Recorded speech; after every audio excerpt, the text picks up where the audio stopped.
여러분 안녕하세요. 만리포중학교 역사교사 김무현입니다. 오늘은 제9단원 전통사회의 발전과 변모, 그 중에서도 중세 유럽의 변화,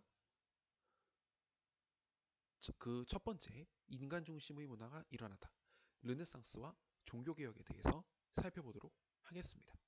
여러분들 교과서는 320쪽, 321쪽, 322쪽까지의 내용일 것으로 생각이 됩니다. 자, 여러분들은 지난 시간까지 중국과 일본의 전통사회의 발전 과정에 대해서 살펴봤습니다. 명나라와 청나라를 지나서 일본의 에도막부까지의 이 근세사에 대해서 살펴봤는데요. 오늘은 다시 유럽으로 넘어와서 유럽 근대 문을 르네상스와 종교개혁에 대해서 살펴보도록 하겠습니다. 학습 목표가 오늘은 크게 세 가지네요. 먼저 이 르네상스가 유럽 근대의 문을 연 르네상스가 이탈리아에서 어떻게 시작이 될 수 있었는지 그 배경을 설명할 수 있어야겠고요. 이것을 바탕으로 해서 이탈리아의 르네상스뿐만 아니라 알프스 이북에서의 르네상스까지 종합해서 다양한 예술작품들, 이 시기에 제작된 다양한 예술작품들에 대한 전시 자료들을 우리가 지난번과 같이 제작해 볼 수 있어야겠습니다. 그리고 마지막으로 종교개혁의 내용을 설명할 수 있어야겠습니다. 네, 이제 본격적으로 한번 시작해 보도록 하겠습니다. 네, 르네상스입니다. 르네상스는 르네상스는 프랑스어로 알려져 있습니다. 르네상스는 프랑스어인데요. 이 르네상스는 프랑스어로 부활이라는 뜻이라고 합니다. 부활. 그 다음에 재생. 뭐 이런 뜻이라고 해요. 부활이나 재생 이제 이런 뜻이라고 하는데 무엇이 부활하고 재생한다는 뜻인지를 우리가 역사적으로 알아야겠죠. 의미를 살펴보면 14세기에서 16세기 약 1300년대에서 1500년대까지에 걸쳐서 이탈리아나 북유럽 쪽에서 나타난 그리스, 로마 문화의 가치를 다시 한번 재발견하려는 인간 중심의 문예부흥 운동이다. 이렇게 우리가 설명을 할 수 있습니다. 왜 인간 중심의 문예부흥 운동이라는 것이 강조가 되어야 되느냐 하면 바로 여러분들이 8단원에서 배웠던 것처럼 여러분들이 8단원에서 익히 들어왔던 것처럼 유럽의 동유럽이나 서유럽을 막론하고 유럽의 중세는 바로 어느 종교가 이 세상 모든 것들의 중심이었냐 하면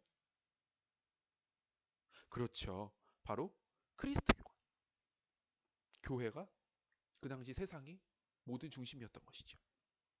모든 세상의 중심이 바로 크리스트교였다. 이렇게 우리가 얘기를 할 수 있겠는데 이것을 뒤집고 인간 중심으로 점점 나아가는 것. 신에서 벗어나서 인간의 존재 가치를 찾는 것. 그것의 시작이 바로 르네상스였다는 얘기입니다. 그런데 왜 이것이 이탈리아에서부터 시작됐을까요? 먼저 이탈리아는 고대 로마 문화의 전통과 유적이 가장 잘 보존된 곳일 수밖에 없었습니다. 로마 제국이 바로 이탈리아 로마에서 시작되었기 때문이죠. 또한 지중해 무역을 통해서 십자군 전쟁이나 11세기 이후로 발전하기 시작을 한 11세기 이후로 다시 활성화되기 시작한 동방 무역을 통해서 동방을 통한 이슬람을 거쳐서 나타나게 된 아시아와의 무역을 통해서 이 지중해 무역을 통해서 상업이 발달하니까 바로 주머니 속에 뭐가 많아지게 되는 건가요? 그렇죠. 바로 돈이 많아지게 되는 것. 경제력이 상승하게 되는 것이죠.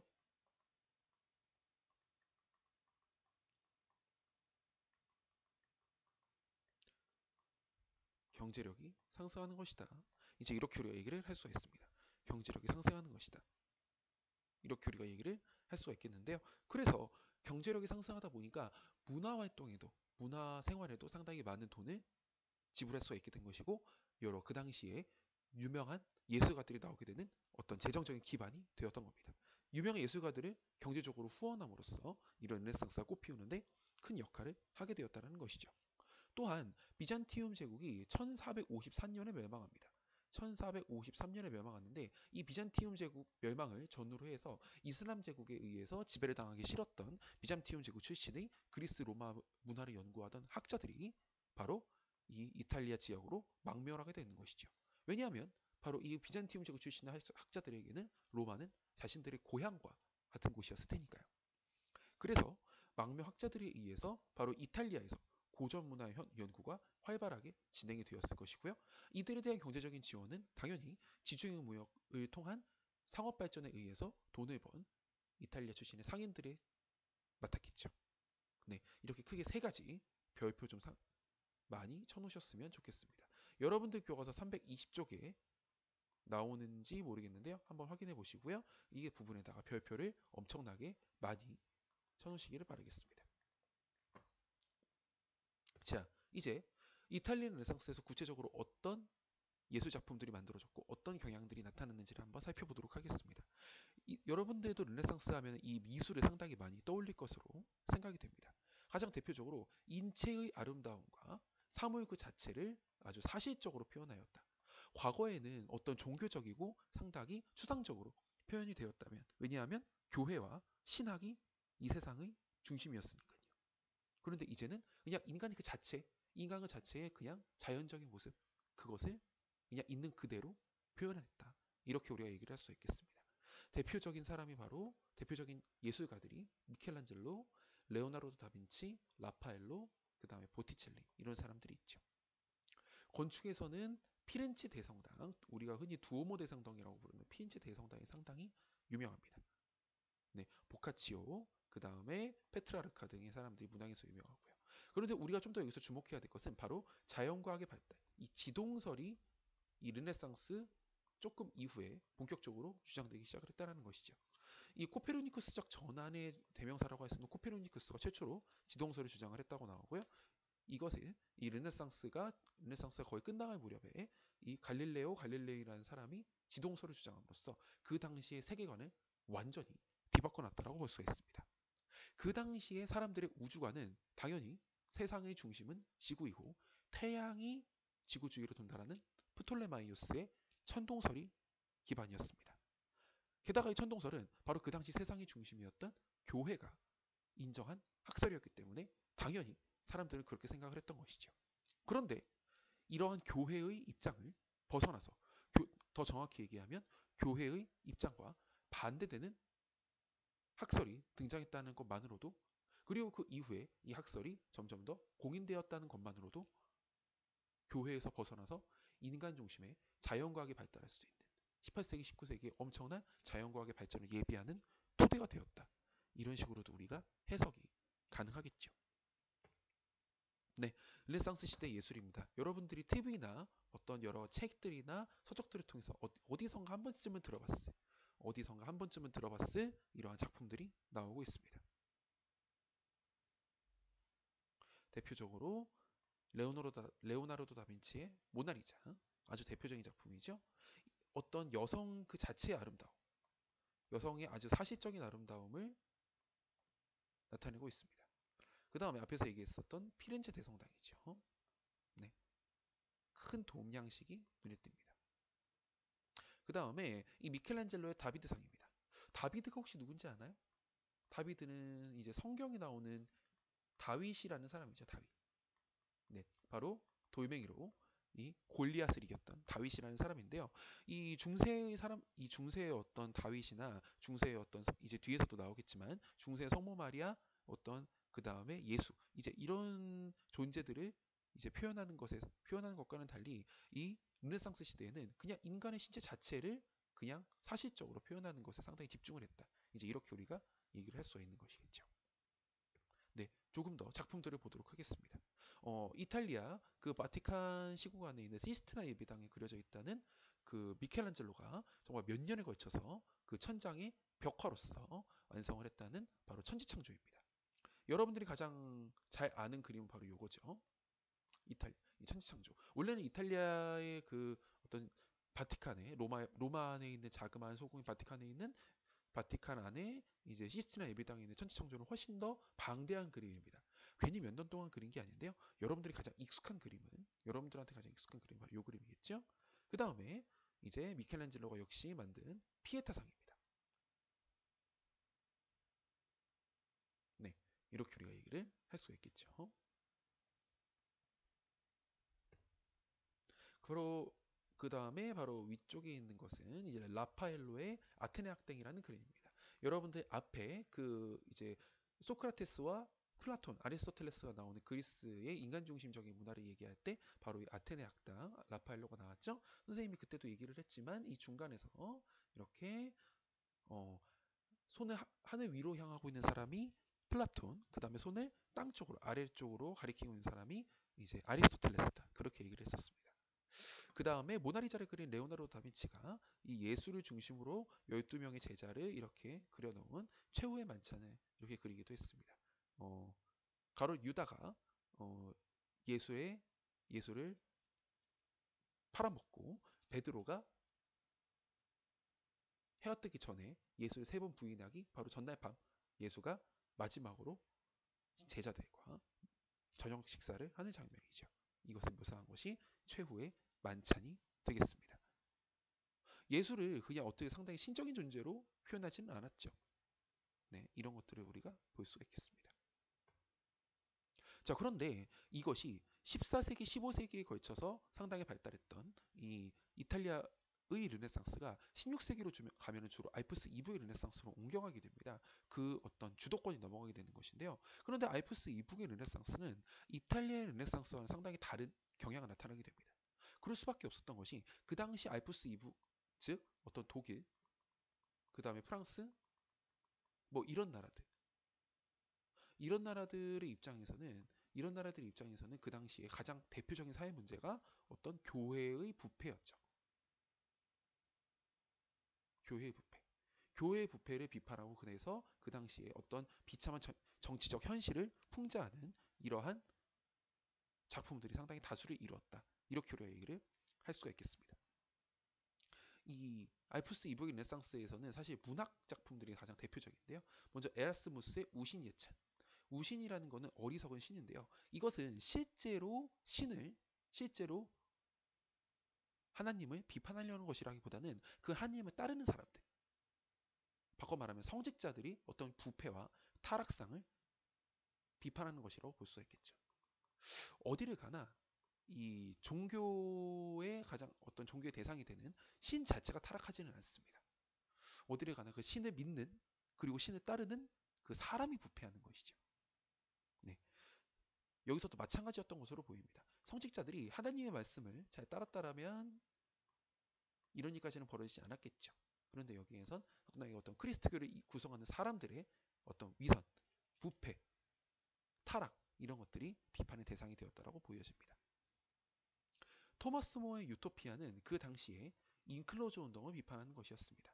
인클로저 운동이라는 것은 간단하게 설명하면 이 상당히 땅을 많이 가지고 있던 사람들이 그 자신의 땅 주변에 여러 이제 소농지들을 모두 다 빼앗아서 울타리를 치고 거기에 양을 키워서 이 양모 공업을 더욱더 발전시켰고 반면에 이 자신의 작은 땅을 자신이 어떤 이제 소규모의 땅을 빼앗긴 이 어떤 소농민들은 결국은 이제 자신들의 경제적 기반을 잃고 모두 다 도시로 이제 임노동자로 전락했다는 이제 이러한 인클로저 운동, 즉 울타리치기 운동이라고 합니다. 여러분들이 내년에 배우겠지만 이 울타리치기 운동, 인클로저 운동을 비판한 이러한 유토피아가 되겠습니다. 유토피아라는 거 쉽게 말하면 이상세계를 말하는데요. 사실 말이 유토피아지 이제 거의 디스토피아를 이제 어떤 몰락해가는 세계를 표현한 비판한 이제 이러한 작품이라고 볼 수가 있겠습니다. 다음 세르반테스의 돈키호테는 여러분들이 한 번쯤 들어봤을 법한데요. 상당히 고지식하고 정말 융통성이 없는 이 돈키호테라는 이 중세 기사를 통해서 그 당시에 이 스페인 출신의 작가였던 세르반테스라는 사람은 어떤 점점 중세에 몰락해가는 기사들, 화약과 대포가 나타나면서 기사들은 별로 필요가 없어졌죠. 그러한 중세에 몰락해가는 기사들을 풍자했다라고 볼 수 있겠습니다. 네. 그런데 우리가 이것보다 더 중요시해야 될 것은 바로 활판인쇄술이 발명이 되었다는 것이죠. 물론 현존하는 가장 오래된 활판인쇄본은 바로 직지심체 요절로서 우리나라에서 만들어졌죠. 하지만 이 활판인쇄술이 발명되어서 이것을 더욱더 보급시킨 것은 구텐베르크, 바로 이 유럽에서의 구텐베르크라고 얘기를 할 수 있겠습니다. 이것을 통해서 그 당시에 유럽 전역에서 새로운 사상과 종교가 발생했을 때 이것이 빠르게 전파될 수 있게 되었습니다. 왜 그러냐 하면 더욱더 대량의 책을 찍어낼 수가 있게 되었기 때문에 지시의 보급도 상당히 빨라지게 되었다는 것이죠. 네, 이렇게 우리가 정리를 해볼 수가 있겠습니다.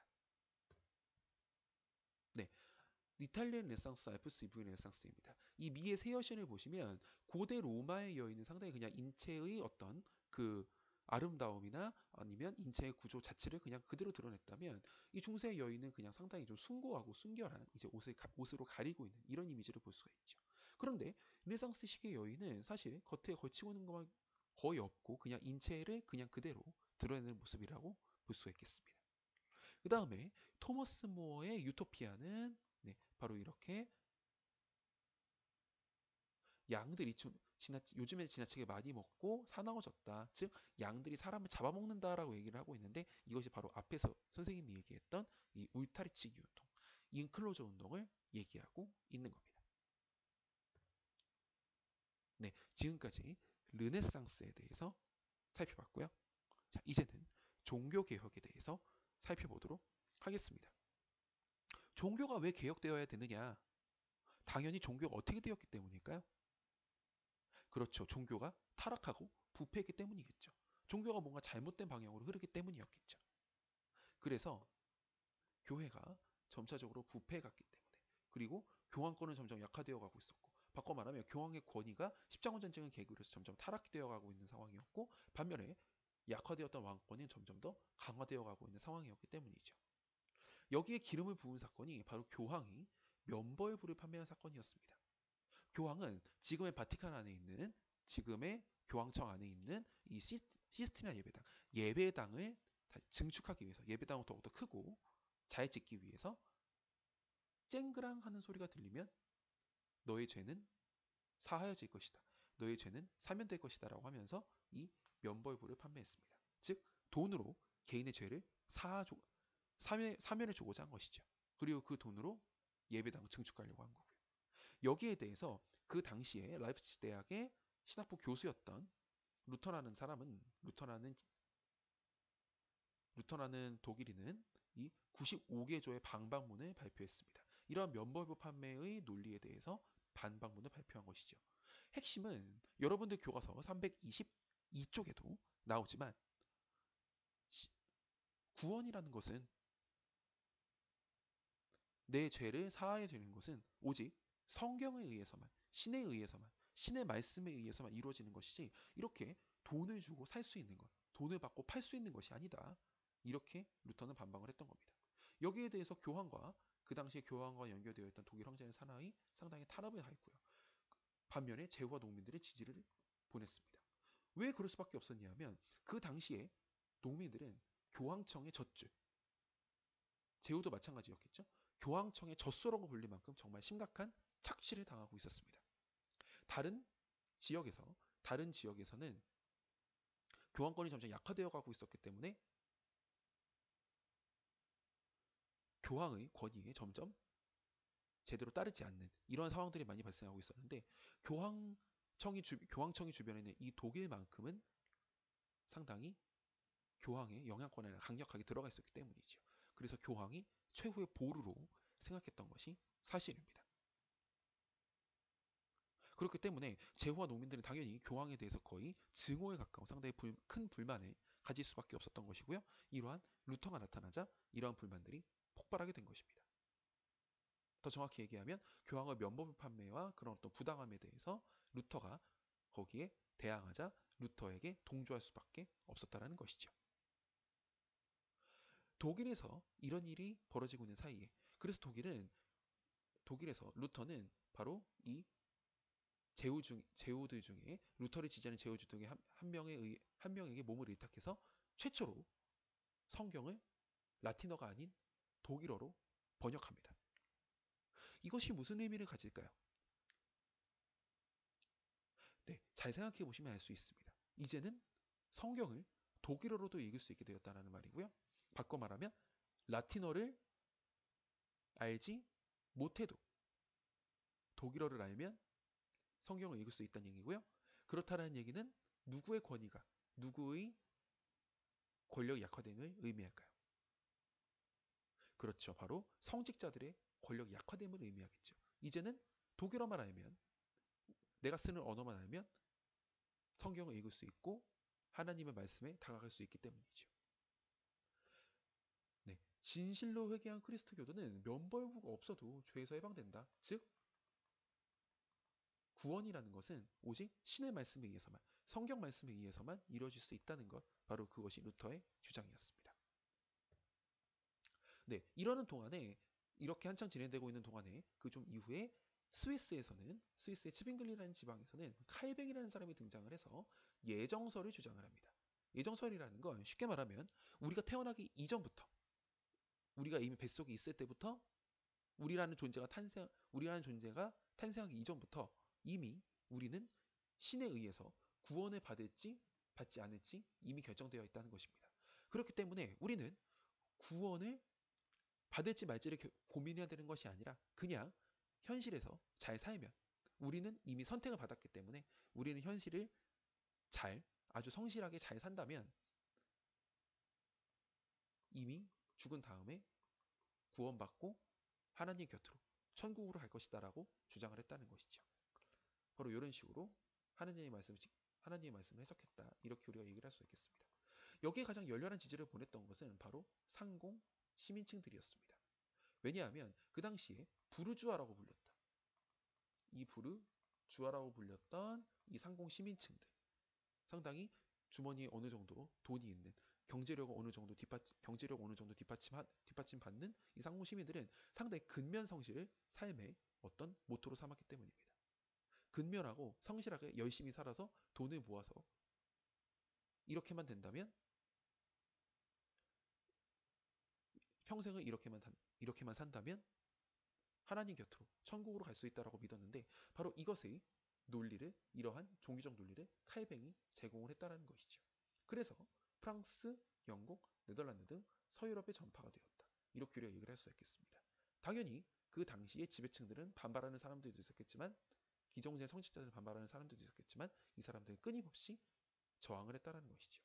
그래서 이러한 신교를 믿는 사람들, 기존의 카톨릭, 구교를 믿는 사람들에 대해서 신교를 믿는 사람들을 저항하는 사람들이라고 해서 프로테스탄트라고도 얘기를 합니다.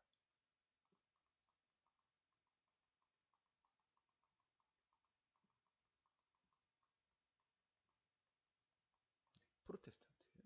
네, 영국에서는 국왕이 헨리 8세가 자신의 왕권을 강화하기 위해서 수장령이라는 것을 수장령이라는 것을 반포해서 1534년에 수장령이라는 것을 반포해서 자신이 영국 교회의 수장임을 선언함과 동시에 그 당시 영국 교회가 가지고 있었던 재산을 몰수했습니다.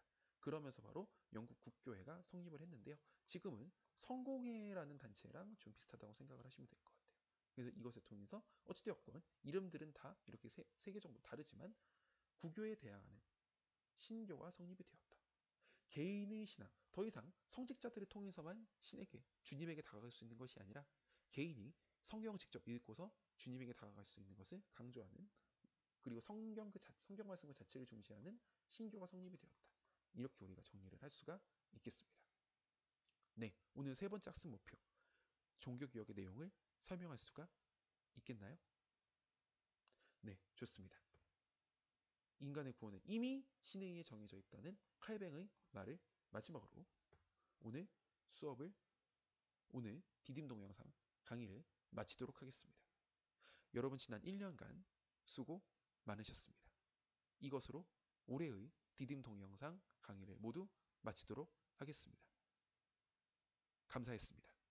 고맙습니다.